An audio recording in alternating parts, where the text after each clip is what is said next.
Alléluia. Alors, nous avons lu un passage de base la dernière fois. Nous avons vu dans Romains chapitre 1, verset 17, il dit « Et mon juste vivra par quoi? Par la foi. » Alléluia. Nous allons aller prendre ensemble Hébreux chapitre 11, verset 6. « Or, sans la foi, il est impossible de lui être agréable.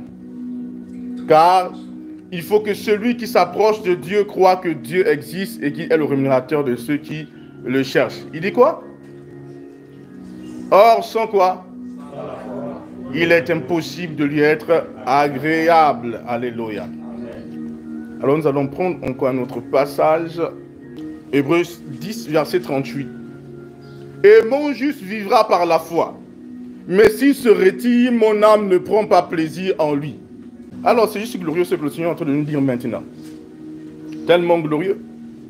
Il dit mon juste vivra par la foi.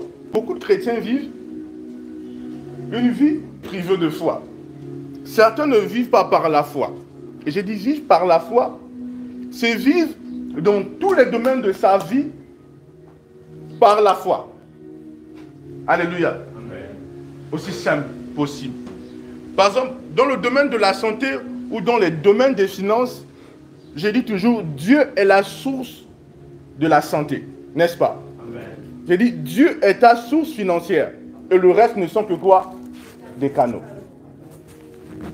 C'est une grande réalité à comprendre pour vivre par la foi. La chrétienté n'est pas à propos de la théorie. La chrétienté est à propos de quoi? La pratique. Tant que c'est la théorie, ce n'est pas la chrétienté. Je vous ai dit, il y a une différence entre recevoir le salut et même la chrétienté. Alléluia. C'est vrai qu'aujourd'hui on dit que tout le monde est chrétien, mais la chrétienté c'est vivre comme Christ. Parce que la première fois qu'on a dit aux disciples que vous êtes des chrétiens, parce qu'on les a vus vivre comme Christ. Alléluia. Ils n'ont pas dit qu'ils appartenaient à une religion. Ils vivaient une vie et cette vie était semblable à la vie de Christ. Donc il est possible d'avoir le salut, mais sans vivre la chrétienté. Parce que la vie qu'on vit n'est peut-être pas semblable à celle de Christ.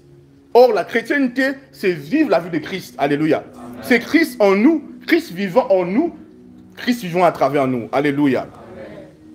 Alors, le sujet le plus important que tout chrétien doit comprendre, quand il naît de nouveau, c'est le sujet concernant la foi. Si tu ne comprends pas la foi, c'est compliqué pour toi. Parce que tout à propos de la marche en Christ, c'est une marche de foi. Tout en Christ est basé sur la foi. Alléluia. Donc, imaginez-vous qu'on dit s'il n'y a pas l'oxygène, tu ne peux pas vivre. Quelqu'un me suit ici, n'est-ce pas? Si tu vas à un endroit où il n'y a pas l'oxygène, tu ne peux pas vivre. L'air qu'on respire. C'est la même chose en Christ. La foi te permet de marcher, de vivre comme Dieu t'appelle à vivre. Si tu ne vis pas par la foi, ou si tu es en Christ, tu ne prêtes pas attention à la foi, tu ne marches pas en accord avec les principes de foi, ta vie que tu vivras ne sera pas une vie d'une personne en Christ. Quelqu'un comprend ce que je suis en train de dire ici? Ok. Alléluia. Alors nous allons avancer, nous allons entrer dans quelque chose de très important.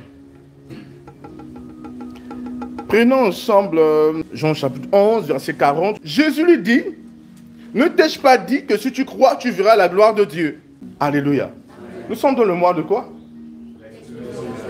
Alléluia. Donc c'est un mois où on doit vraiment croire pour voir la gloire de Dieu, n'est-ce pas? Ok. Maintenant, quand vous allez étudier les Écritures, la Bible, vous allez remarquer quelque chose. Que à chaque fois que Jésus guérissait quelqu'un, Jésus ne disait pas la puissance du Saint-Esprit t'a guéri. N'est-ce pas? Vous allez constater que Jésus disait toujours une phrase. Il dit, ma fille, mon fils, ta foi t'a guéri. Qui a marqué ça? Amen. Jésus mettait beaucoup l'accent sur la foi. Amen. Et il ne l'a pas fait en vain. Il voulait attirer notre attention, que ce soit pour les gens qui ont vécu durant ce temps, ou pour nous qui sommes aujourd'hui, qu'avec Dieu, c'est impossible de recevoir, d'expérimenter Dieu sans la foi. Quelqu'un me suit ici? Il ne dit pas, tu as été guéri parce que moi je suis puissant Dieu. Je suis Dieu dans le corps. Mais il dit, ta foi t'a guéri. Amen. Il ramenait la chose vers la personne.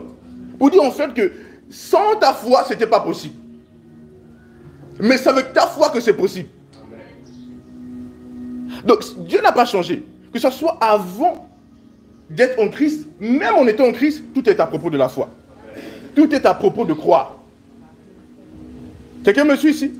Alors, j'aimerais que vous puissiez le comprendre. Parce que vous savez, certaines personnes semblent être déçues de Dieu, ou même se fût triste face à Dieu, en disant, je n'ai pas reçu de Dieu, sans comprendre comment Dieu fonctionne. Il est impossible de recevoir quelque chose de Dieu, d'expérimenter quelque chose de Dieu sans la foi. Mais non, toute personne qui ne comprend pas la foi, qui ne comprend pas ce qu'on appelle croire, ne peut pas recevoir de Dieu. Vous devez arriver à cette conclusion. C'est pourquoi je dis, l'enseignement sur la foi est le message le plus important que tout chrétien doit attraper. C'est le message de base. Parce que pour recevoir de Dieu, il faut absolument la foi. S'il n'y a pas la foi, on ne peut pas recevoir de Dieu. Si on ne croit pas, on ne peut pas. Même si tu pleures devant Dieu et que tes larmes remplissent un seau, quelqu'un me suit ici? Ça peut faire des litres. Dieu ne répond pas aux pleurs.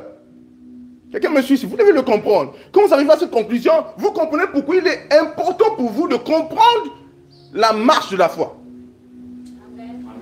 Parce que la chose la plus facile que l'homme fait, lorsqu'il est dans des trucs compliqués, il va entrer en dépression et autrui il va pleurer. Parfois il dit, mais moi je pleure, Seigneur, tu ne vois pas ce que je vis. Quelqu'un qui a déjà eu ça, Seigneur, moi je souffre, mais tu es là. Non, Dieu n'est pas comme ça. Dieu, c'est par la foi.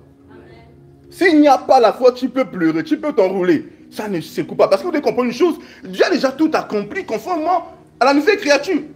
Jésus est venu dans le monde parce que les hommes ont pleuré. Les hommes souffraient à cause des maladies, des douleurs, la mort. Il est venu dans le monde. Il a dit tout est accompli. Il dit maintenant la seule chose qui te reste à faire, c'est de croire. Maintenant si tu ne crois pas, rien. Tu peux pleurer, tu peux t'enrouler. Non. C'est à propos de croire.